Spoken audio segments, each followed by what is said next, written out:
जैसे कि आपको पता है आज का टॉपिक था India's forgotten treasures and what Prabhu ji has tried to describe is हमारा जो कल्चर है it is one of India's greatest culture greatest treasures right because सनातन धर्म की वजह से ही हमारी सिविलाइजेशन शुरू हुई we got the Vedas we got Upanishads we got the Shastras जिसमें कॉस्मोलॉजी से लेके मेडिकल डिस्कवरीज से लेके साइंस से लेके we got everything the number system is because an Indian discovered zero और बहुत लोग वहीं पे आकर रुक जाते हैं लेकिन जीरो के बाद भी the entire number system was discovered by Aryabhata जिसको एक पर्शियन मैथमेटिशियन अल ख्वारिज़मी उसने अरेबिक और पर्शियन में संस्कृत के जो न्यूमेरल्स थे उसको ट्रांसलेट करके अरब सऊदी अरेबिया और पर्शियन गल्फ में स्प्रेड किया तो now people know that the number system was started by the Arabs whereas it was started by the Indians.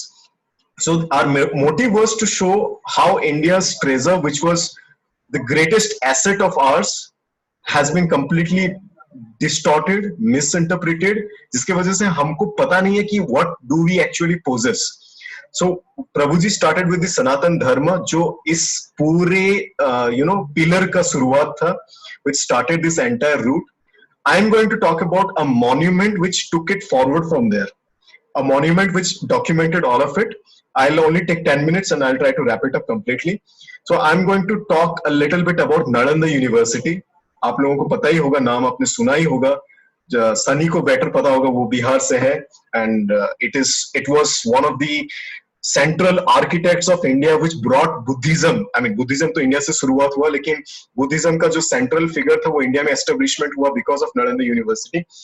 I won't describe the history much. I will talk about Nalanda university का जो destruction हुआ उसके वजह से अभी India में क्या problem हम लोग फेस कर रहे हैं what problems are we facing because of the destruction and desecration of Nalanda university so little bit information about it Nalanda university को महावीरा बोला जाता था बिकॉज ये एक बुद्धिस्ट मोनेस्टरी था it was in the ancient kingdom of Magadh जो कि मॉडर्न डे बिहार है Nalanda university basically it formalized methods of Vedic scholarship.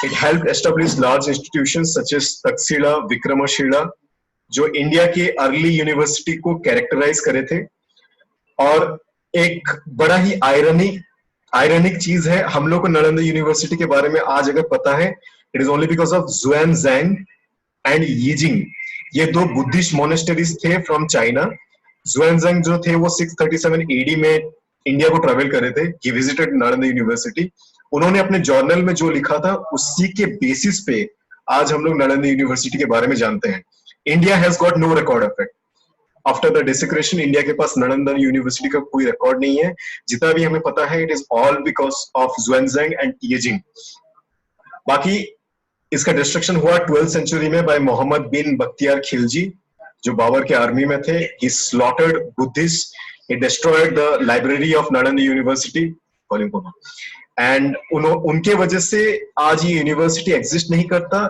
इसमें जितने सारे मैन्यूस्क्रिप्ट्स थे लिटरेचर थे वो तबाह हो गए but the biggest unfortunate thing which followed was हमने बख्तियार खिलजी को इमोर्टल बना दिया व्हाट वी डिड हमने बिहार में उनके नाम का एक ब्लॉक बना दिया Bakhtiyarpur this is what we have been doing for ages हम अपने जो दुश्मनों को ग्लोरीफाई करते आ रहे हैं औरंगजेब के नाम पे औरंगाबाद बन गया There was a road in Delhi, there was a street in Delhi named after Aurangzeb. और जब सेंट्रल गवर्नमेंट ने उस रोड को चेंज कर दिया एपीजे अब्दुल कलाम के नाम पे तब भी दिल्ली के जो लोकल मुसलमान थे उन्होंने बहुत बड़ा प्रोटेस्ट जुलूस निकाला था कि आप कैसे हमारे औरंगजेब जो हमारे अल्लाह के वारिस थे उनका नाम आप हटा के अब्दुल कलाम का नाम रख सकते हो so this has been the problem with us कि हम लोगों को जो पढ़ाया गया है we have been taught to glorify our enemies we are taught to glorify the people who came to destroy our civilisation our country so anyhow I am not getting into that अभी Nalanda university हमारे पास नहीं है तो इसकी वजह से India का क्या क्या लॉस हुआ है सबसे बड़ा लॉस जैसे कि मैंने शुरुआत में कहा Aryabhata was the pioneer of Indian mathematics Indian numerals India's astrophysics उनका जो पूरा काम था आर्य सिद्धांत जो आर्यभट्ट का वर्क ऑन एस्ट्रोनॉमी था वो खो गया with the destruction of Nalanda university Arya Siddhanta Arya शतस्त्र ये पूरी तरीके से मिट गया, which meant that we lost all the works which Aryabhata did, और अभी उसको रिकवर करने के लिए या रीडिस्कवर करने के लिए हमें और 1000 साल लग जाएंगे। दूसरा चीज, हम लोग स्पेस में नासा से पहले पहुंच चुके होते अगर नालंदा यूनिवर्सिटी हमारे पास होता, because ancient Indian philosopher Yajnavalkya, उन्होंने कैलकुलेट किया था कि sun is the centre of solar system and earth revolves around it, और नालंदा यूनिवर्सिटी में उनका पूरा डॉक्यूमेंट्स, उनका पूरा काम यज्ञवल्क्य का था। आर्यभट्ट ने भी उनके साथ मिलके he started his own work, जिसमें उन्होंने एस्टिमेट किया था कि अर्थ का जो फील्ड ऑफ मोशन है वो एलिप्टिकल है, it's not circular, and that the earth rotates on its axis in 24 hours. He was able to understand the planetary motions and accurately explain solar and lunar eclipses. ये सारा आर्यभट्टा का जो surviving work है, Aryabhatiya 499 AD का, उसमें ये mentioned है। और ये सब कुछ मिट गया है because Nalanda university was destroyed. अगर हमारे पास होता तो India would have been a pioneer in scientific discoveries, हम लोग सबसे पहले होते स्पेस में जाने वाले उनमें से। तीसरा चीज, अगर नालंदा यूनिवर्सिटी एग्जिस्ट करती तो Russia, China, India and Japan, ये 4 देश they would have been best of friends, क्योंकि जो नालंदा यूनिवर्सिटी एस्टेब्लिश था, it was located on one of the important Indo Chinese trade routes. तो चाइना और तिब्बत के जो मॉन्क्स थे, बुद्धिस्ट मॉन्क्स, वो आते थे यूनिवर्सिटी में पढ़ने के लिए। इंडिया के जो मॉन्क्स थे वो भी ये सारे कंट्रीज जाते थे। तो सूनर और later these countries would have become important commercial allies. और जो अभी हम लोग यूएसए का सपोर्ट लेते हैं, यूएसए जो अभी सुपर पावर है, यूके भी एक टाइम पे बहुत बड़ा सुपर पावर था when the British empire ranged all over the world, वो नहीं होता क्योंकि ये नालंदा यूनिवर्सिटी के थ्रू चाइना, रशिया, इंडिया और Japan, 4 nations with Buddhist links would have become natural allies. और जितने रिसोर्सेस थे उसके साथ ये 4 देश जो होते वो सुपर पावर होते। The fourth and probably the last thing, medical miracles. Nalanda university का एक बहुत बड़ा जो काम था वो था सुश्रुत संहिता, I guess I'm pronouncing it right. ये एक ancient संस्कृत टेक्स्ट था on medicine and surgery, one of the oldest books to survive from ancient times, जिसमें you won't be able to imagine इसमें प्रेगनेंसी को लेके कैंसर तक it had got the cure and treatment for everything. इसको लिखने वाले जो थे वो सुश्रुत थे, he was a pioneer in terms of medicine field. ये एक बहुत बड़े संस्कृत के गुरु थे, और इनका जो डॉक्यूमेंट था वो नालंदा यूनिवर्सिटी के डिसक्रेशन के साथ साथ तबाह हो गया था जब बख्तियार खिलजी ने पूरा नालंदा यूनिवर्सिटी को जलाया था, तो ये लाइब्रेरी में इसके साथ साथ जल गया। तो आज हम लोग एलोपैथी को फॉलो करते हैं। आपको पता होगा एलोपैथी जो है वो एक टेम्पोररी क्योर है। Just for the record, my father is a doctor himself और he is a neurologist by profession, लेकिन वो खुद बोलते हैं कि Ayurvedic is the real cure, Ayurvedic is the real the method which should be followed by everyone. Allopathy जो है it just provides temporary relief. चाहे कुछ भी हो आप मेडिसिन लेते हो, it is bound, the disease is bound to come again in the later part of the life, in the later stage of your life.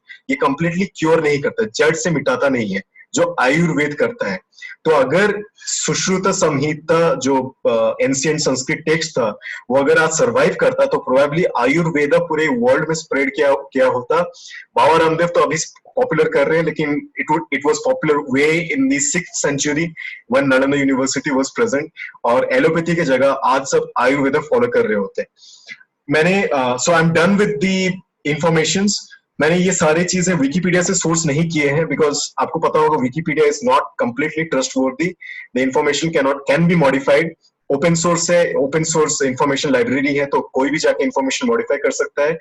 I have got this from, एक किताब है the life in Upanishads by doctor Shubhra Sharma, वो एक expert है Indian history में। I would recommend you guys to read this book.